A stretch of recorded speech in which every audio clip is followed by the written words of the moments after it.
Yep. And we are back. You're listening to the Left on WCPT 820, and you're probably watching us on Facebook Live. We are back in the studio. I'm Sameena Mustafa. I'm Shana East. And we are joined in the studio. This is a fast-moving show with Kina Collins, who is running for Congress in the 7th Congressional District. Welcome, Kina. Hi, Sameena. Hi, Kina. Thank you for having me. We didn't get the applause. It's okay. Wait, there we go. We got it. We got it. Delayed reaction from our studio audience. We got it. We got it. So you know, Kina, you and I know each other and we've worked, but why don't you introduce yourself to our listeners and your sort of background, especially and most recently in the municipal elections and the work you've done that to just. Yeah. So once again, thank you so much for having me on. I'm Kina Collins. I was born and raised in the Austin community on the west side of Chicago, still live in Austin. Third generation Chicagoan. My grandparents moved there in the 1970s, and that second great wave in migration of Black folks coming from the South to the North for better opportunities. And my roots run extremely deep in that district, whether it was organizing in Inglewood or back of the yards, or just the old stomping grounds in Oak Park, River Forest, right? So yeah, a lot of my work and background and a lot of my organizing experience is in gun violence prevention and criminal justice reform work. When I was about 7 or 8 years old, I witnessed a homicide by way of gun violence. And it changed the entire trajectory of my life. So I started in high school as a Chicago public school student, organizing nationally and locally around gun violence, because I knew that it was just a symptom to larger problems, right? And you learn that very quickly growing up in Chicago, which is super hyper segregated city, right? Move on, did a lot of civic engagement work, worked in the last municipals heavy. Yeah. But I've worked on several campaigns and really had a lot of experience both in electoral work and community organizing. Yeah, and full disclosure, Kina was on my campaign for Congress as well. Just little disclosure there. Let's talk a little bit about the district itself. Yeah. For folks who aren't familiar with the district. I actually brought a picture because I was like, oh my goodness. Look at the one little street that's hanging on by Jerry. That is a gerrymandered district. And it's such an extremely, diverse district. And tell us about how you're going to tackle this map. Yeah. Well, no, so let's talk a little bit about, because it is, as Shana, if you want to put it up to the, to the video. For those of you who don't, Shana's showing that the district goes essentially from the western suburbs, like Oak Park, River Forest, all the way east. But if you want to talk a little bit about sort of the character of the district. Yeah. So our district is extremely diverse, not just racially, but economically. There are several different religious sects in the district. And we represent the wealthiest of the wealthy and some of the poorest of the poor. So we are essentially a microcosm of America. That's what I like to call it, because you could be in one portion of the district and literally have, so for example, live in Austin, like I said, I have 15 years less to live living in Austin than if I drove 10 minutes west to Oak Park and lived in Oak Park. That's how deep the inequity is in the Illinois 7th Congressional District. And I think that if we pulled out a map of the U.S., we could pull up many districts that are very similar to that. So it's a mixture also of homeowners. We have a district that's mostly renters. Over 51% of the individuals residents in the Illinois 7th are renters. So that offers a different dynamic to sustainability, affordability to live in the 7th Congressional District. And then it has the breadth of diversity as far as ethnically, right? So we have Greektown and Illinois 7th, and we have Chinatown, right? So it's the salad, not the melting pot. Yeah. Yeah. It's a salad. Yeah, but I mean, a lot of the inequity that you talked about in terms of income is primarily for, it's on racial lines, obviously. Yeah. And, having worked in the Austin neighborhood, I have seen it. I mean, it's been 20 years since I worked there, but it's when I do drive through, it's nothing's changed. Yeah. Actually, I would say some of the areas have gotten worse. We saw with the huge public school shutdown that happened, 50 schools that got shut down in Chicago. Some of them were in Austin. So now, you don't just have entire neighborhoods of abandoned buildings, you have abandoned schools in our district. And for me, that's just unacceptable on every level, that the youth in our community, or even families in our community, can feel the lack of investment in certain areas over other portions of the district. Yeah. Well, let's talk about the fact that you're running for Congress. So let's talk about you're challenging an incumbent, Danny Davis. So let's talk a little bit about him and why it's time for him to it's time for him to be replaced. Yeah. So, the congressman has a long, distinguished career. And I don't think that many people could take that away from him. What I think the larger conversation needs to be is around the accountability that we need to have in the Democratic Party of creating a pathway of success to elevating new leaders, right? So we're seeing on all fronts where you have fresh faces and new leadership that are trying to rise up, the DCCC implementing their rule, or... For those folks who aren't political nerds, that's the Democratic Congressional Campaign Committee, which really does the House campaign management. Yep. They've implemented a rule. Anybody who helps insurgent candidates or new candidates, we will ban you for life. Right? And it sounds like dun dun dun, like really bad. So right? that could be like helping with fundraising, commercials. Right. Anything, political consulting, anything. And so I've been lucky and fortunate to bring a team together that's really grassroots, extremely progressive. And they're unafraid of that rule because they believe in democracy, right? And that it should be a core value of everybody.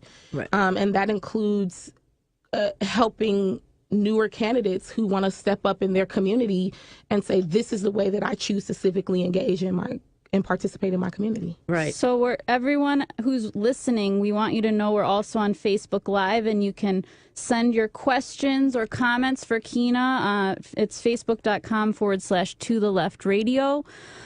So in addition to Danny Davis, you're also running against Anthony Clark, who ran last time. And I was curious as to what sets you apart from Anthony as well. Well, I think that the way that we've arrived to this place of wanting to, whether it was organizing background, obviously we grew up in different communities. I believe Anthony grew up in Oak Park. I grew up in Austin. So the experiences are extremely different. And then I think intersectionally, we experience the world in a different way, right? We look at the world through a different lens. And so I think that's the biggest difference. How we arrived to this point, our organizing backgrounds, and then I think also just like upbringing, the experiences that we had in our upbringing. So what do you mean by the intersectionality comment? So, I think that, being a young woman of color and growing up in America or across the diaspora, right? Like, you experience the world differently. And so for me, I don't believe it is not the impetus for my run, right? I don't believe you should vote for somebody because they're woman, because they're Black, because they're working class. You should vote for people because they will fight for a livable wage, because they believe healthcare is a fundamental right and things like that. But what I also believe is that representation matters, right? And that it emphasizes and spotlights issues in a different way, in a more holistic way, when you are experiencing that discrimination differently, right? So for me, it's a variety of things, in my opinion. Yeah, and then if you think about what's happened even recently in this cycle, when you've seen primarily women of color who have won, whether it's challenging an incumbent or running for an open seat, it's those folks. It's the Alexandria Ocasio-Cortez, the Rashida Tlaibs, the Ilhan Omars, Ayanna Presleys, who are, because they have this experience, they're like, well, no, we're not going to have the same conversation we've had about this issue, whether it's minimum wage, whether it's about environmental justice, because we've actually experienced it in a different way, and we're bringing that experience to our legislative work. Absolutely. And I think that it's, once again, that's for the electorate to decide, right? Like, if they think that they want that kind of representation, that's for them to decide. But I want to make it very clear that's not the impetus for my run. And I've always been one of those active voters that I'm not just going to vote on you because we look alike or because I'm a woman. And, you know, because we've seen characters who have come into the political sphere and been extremely problematic and not have pushed forth the issues in a way that is conducive or creates change, right, or sparks change. But for me, mostly, I think between Anthony and I, I've written policy. I've passed civil rights legislation on the state level in Illinois, House Bill 5544, the Illinois Council on Women and Girls Act. And it wasn't passed under the current political atmosphere where we have a trifecta. It was under a very hostile political atmosphere in Springfield. And Bruce Rauner was the one that I forced to doing that, right? We, and let me say we, because it was a coalition of people, right? This was a bill that before we knew RHA and all of this was going to be happening with the abortion bans, we required the state to allow us to advocate for reproductive health care and the expansion to reproductive health rights. We required that transgender folks can sit on that council. We required that it be racially proportionate to the state. So for me, there's a steep learning curve for anybody who's trying to go into Congress.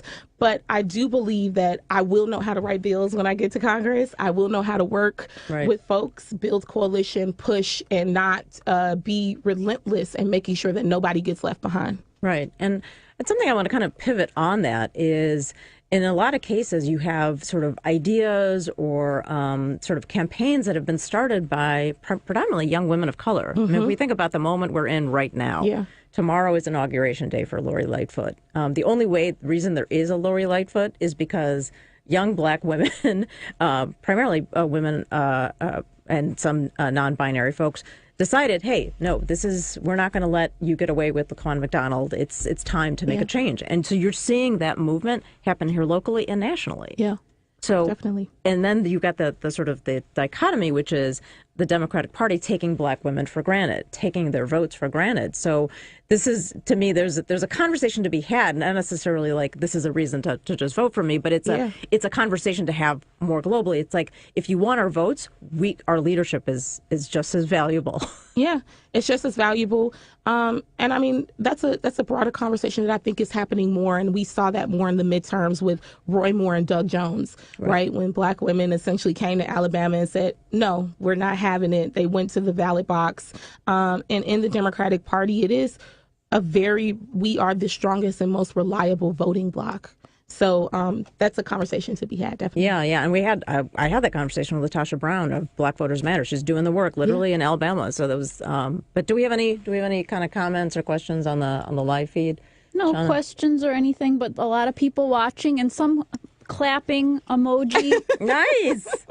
So we mentioned the DCCC. Have you experienced any, oh my gosh, those? Thank you for bringing that up. Let's talk about it. Absolutely. I had a media strategy team who had heard about me just through the grapevine, and the buzz before my announcement was, people were chattering, and this media strategy team that's very well known here in Illinois pulled me in, and they spoke to me and they said, you have an extremely powerful story and we can't work with you because the DCCC made us sign this contract, and they pulled the contract out and showed me, what it looked like. And they said, but we wish you the best of luck. And, it was really one of those conversations where it's like, when do we stand up against this kind of stuff, right? Like, this is not just about a seat.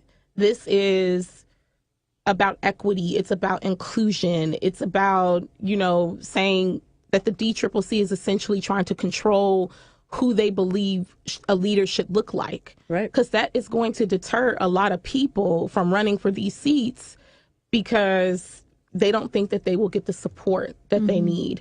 But I think that when you run for the community will show up for you, right? And so you just have to keep that kind of mindset. Yeah. Are they restricting your access to the voter file? We haven't gotten that far yet because we're in the early introduction, but that is something that happens. I'm hearing that other challengers of incumbents they're not being given access Well, to we it. had So to it's we had against to fight democracy, for it. you know. Yeah, we had to fight for that. We were fighting Democratic Party of Illinois when I ran, and so that was like a real. I mean, we had to like go back and forth. We had to like, and so like that. What they have now made an official policy was sort of an unwritten rule, right? So like when I ran, when I reached out to folks, they either didn't respond or they had some reason like, oh, I work with this person and this person has a relationship. And so there was always some reason that they couldn't help. But what these folks don't realize is what the message they're sending. Let's just remember, before the midterms, the number of women in Congress was a little under 20%. It was about 19%. Right. Now it's about 23, 24%. So it only went up about 4%. Right. And like everyone's like losing their minds. Everyone's like losing Even their though minds. we're like the supermajority. Yeah, Right? I know. We're like they're losing their minds for 4%. Just imagine if the DCCC specifically wasn't fighting, women who represent their community, have done the work and want to step up.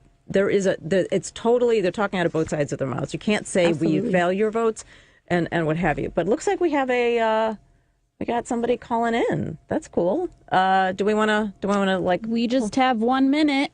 Okay, sure. so let's Mary, you're live. Hi, I just want to know, I don't know who you are, but all I heard was that you take it on Danny Davis, and good job. Okay. I was so Thank you, Mary. grateful that I just heard what you said. Him and LaShawn Ford, they got to go. They have this whole father's rights movement, and it's so against victims of domestic violence. I really hope that you take them to task. They put on a front like they're here to protect women, and they're wholly owned by this father's rights group. So take them to task, honey. Take them out. Thank you. What's your name? Kina Collins. Follow me. Follow me on Facebook. Kina Collins, Kina. Follow me on Facebook. Yeah. I got you, honey. Yeah. Finish line. Thank you. Thanks, you. Mary. Appreciate the call. So, I mean, respond to that sort of like in terms of the sort of, again, the current leadership and how they've been able to be inclusive in their policies. So here's just how I feel about it. The onus once again falls back on us as the collective and as the community. I would never tell people how to vote or you should just vote for me for how I look.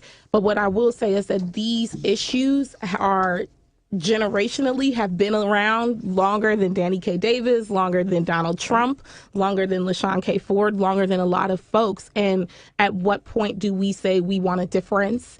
And that is a serious conversation that we need to have in this upcoming election in 2020. And can you tell folks where to go for more information? Yeah, so you can go to Kina for Congress on Facebook, and that's KINA for Congress, or you could follow me on Twitter and Instagram, which is also Kina, the number 4 Congress, on Instagram and Twitter. And your website? And my website is kinaforcongress.com. There you go. You got it all in. Got it all in. Yeah. So, are any events that you want to talk about that are coming up? Yeah. So June 1st will be my kind of hard launch party that we're doing. And if you follow me on social media, all that information will be rolling out soon. Okay. Yeah. Well, great. Well, thanks for being here. And I want to just give a little shout out to the T-shirt you're wearing for those who are watching on the Facebook Live. That is actually an invention of our another guest of ours, Arthi Walker-Pethakotla, who ran and won in Oak Park for village trustee and came up with this Oak Park River Forest racial equity platform and designed these shirts that were for sale. And she won. Yeah, and just so for those of you who are listening and can't see them, they say, elect women of color and watch the world change. Awesome. Awesome design. Really fun. So thank you for representing. A little shout out to Arthi for us. So, and so we are at the end of the show, guys. We just want to wrap up. Shana, do you have some calls to action or